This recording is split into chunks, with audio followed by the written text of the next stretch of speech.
Imagine you spend days literally doing arts and crafts, helping your toxic boss sew together heavy pieces of silk just to build him a hot air balloon. And after all that free labor, the man accidentally floats away, leaving you stranded, crying and totally abandoned in the middle of a crowd. The audacity. But hold on, you quickly dry your tears because you realize maybe not going with the wizard was for the best.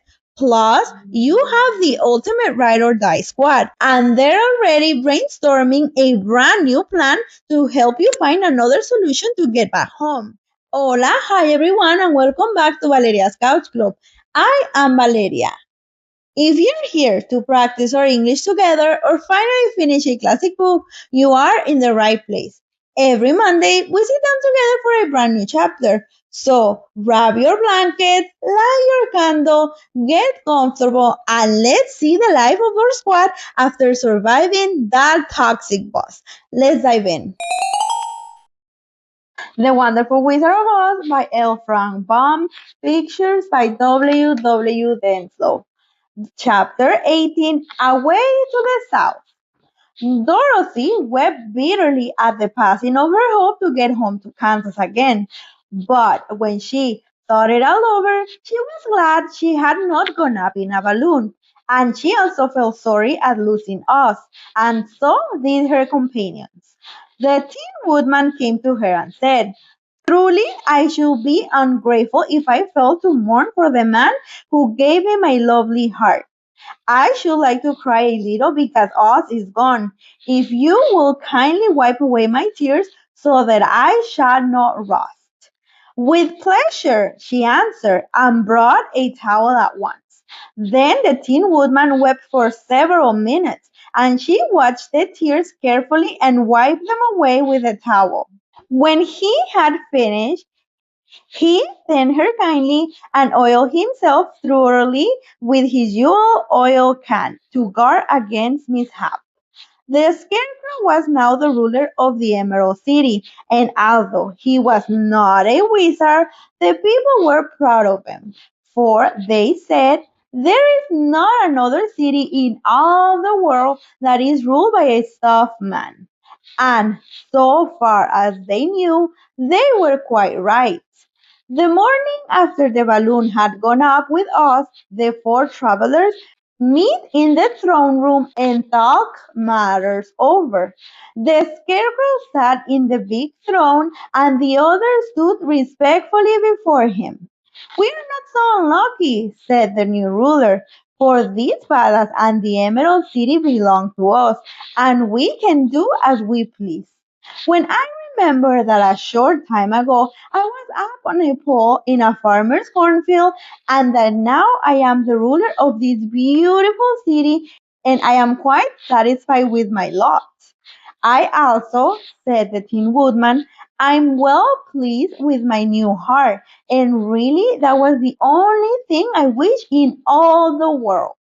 For my part, I am content in knowing I am as brave as any beast that ever lived, if not braver, said the lion modestly.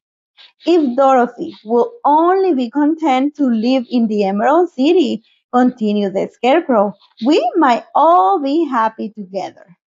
But I don't want to live here, cried Dorothy. I want to go to Kansas and live with my Aunt Em and Uncle Henry. Well, then, what can be done? Inquired the woodman. The Scarecrow decided to think, and he thought so hard that the pins and needles began to stick out of his brains. Finally, he said, why not call the winged monkeys and ask them to carry you over the desert? I never thought of that, said Dorothy joyfully. It's just the thing. I'll go at once for the golden cup. When she brought it into the throne room, she spoke the magic words, and soon the band of winged monkeys flew in through the open window and stood beside her. This is the second time you have called us, said the Monkey King. bowing before the little girl. What do you wish? I want you to fly with me to Kansas, said Dorothy. But the Monkey King shook his head. That cannot be done, he said. We belong to this country alone and cannot leave it. There has never been a winged monkey in Kansas yet, and I suppose there never will be, for they don't belong there. We shall be glad to serve you in any way in our power, but we cannot cross the desert. Goodbye.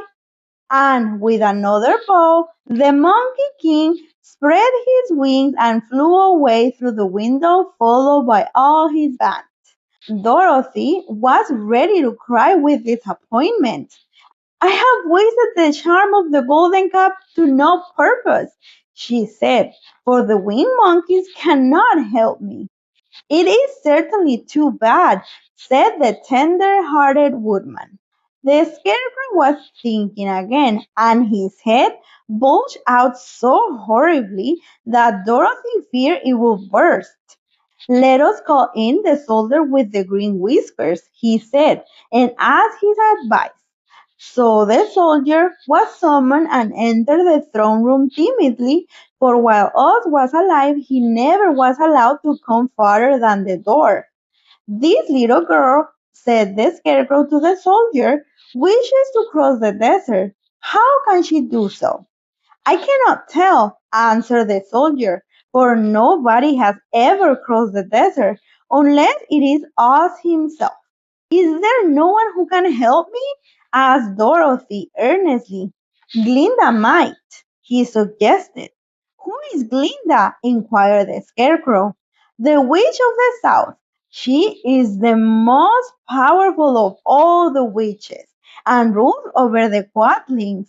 Besides, her castle stands on the edge of the desert, so she may know a way to cross it.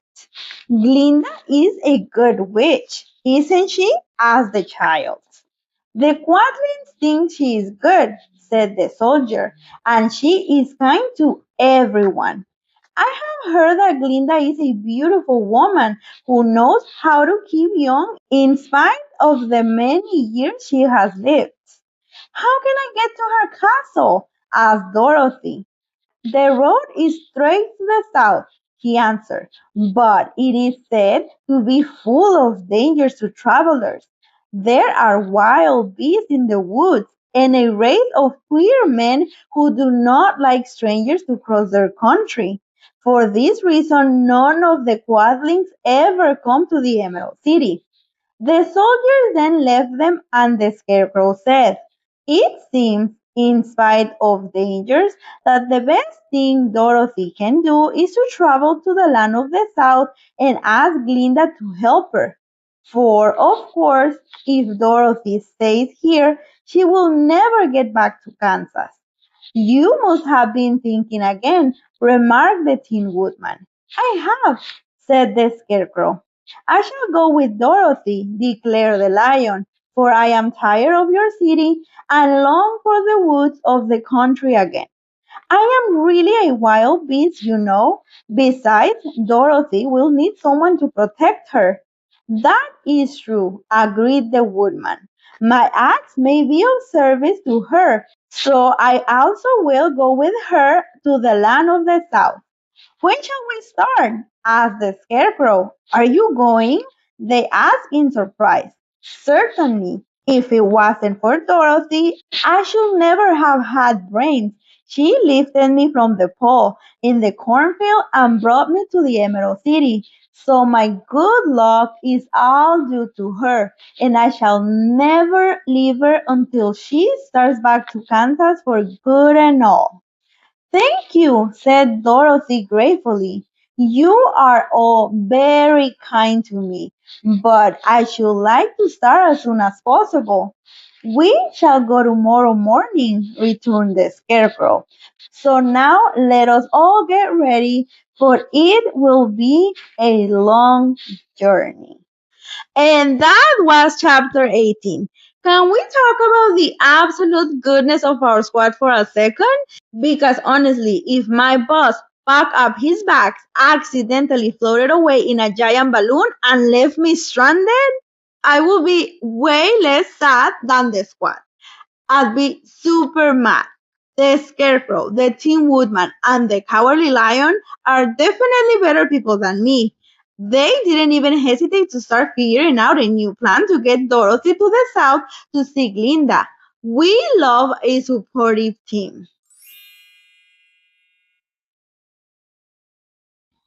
Mourn, llorar o lamentar. To feel deeply sad because you lost something or someone important to you. It's that heavy mopping around feeling. In this chapter, Dorothy is still mourning the loss of the wizard's balloon and chance to go back to Kansas. She is literally crying and heartbroken. You don't just mourn people. You can mourn your weekend Sunday night hits. You can mourn the cancellation of your favorite show. For example, I'm still mourning the coffee I accidentally spilled on my white t-shirt this morning. Drama. Consult. Consultar o pedir un consejo. To sit down, ask for expert advice or talk things over with your inner circle to make a big decision. Now that the toxic boss is gone, the squad has to consult each other. They hold a big meeting to discuss their opinion and decide to travel south to find Glinda. You consult a doctor when you are sick. You consult a map when you are lost. And most importantly, you consult the group chat before sending a risky text message. For example, let me consult my bestie before I buy these expensive shoes. Prosperous. Próspero o acaudalado. Thriving, making money, and living your absolute best life. It's major main character energy. The Scarecrow is officially the new ruler of the Emerald City, and the citizens tell him they hope his rule is long and prosperous. Honestly, what a massive promotion. We use this word when a business is doing amazing or when someone is thriving. We don't just want a normal year. We want a prosperous year. For example, Valeria's Couch Club is growing so fast. This channel is going to be so prosperous. Yes, Queen, manifestation. Now we're speaking English with Alma personality. If you enjoy our little reading session today, please leave a like and subscribe to Valeria's Couch Club so you don't miss out on how this entire adventure ends. Because, honey, the wizard might have ghosted us, but this club never leaves a bestie behind. Before you go, tell me in the comments if your toxic boss accidentally floated away in a hot air balloon and left you stranded, would you cry like Dorothy or would you immediately throw a party and celebrate? Please let me know because I need to know if I am the only petty one here. Oopsie. Stay cozy and see you on the couch for the next one. Adios.